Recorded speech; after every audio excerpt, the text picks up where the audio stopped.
سارب بالنهار له معقبات من بين يديه ومن خلفه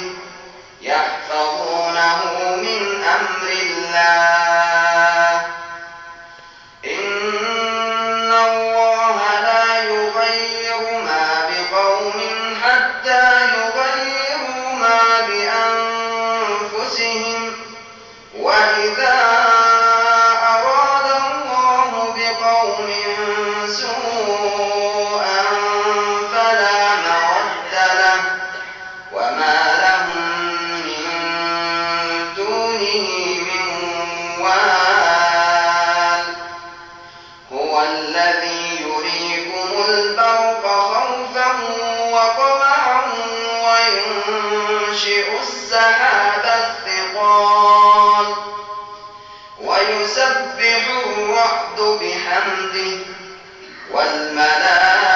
والملائكة من خيفته ويرسل الصواعق فيصيب بها من يشاء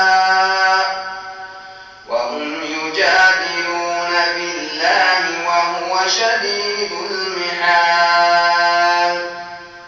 له دعوة الحق والذين يدعون من دونه لا يستجيبون لهم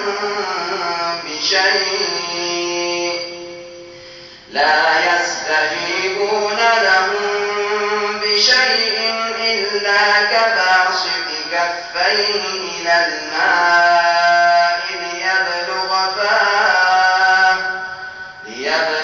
فاه وما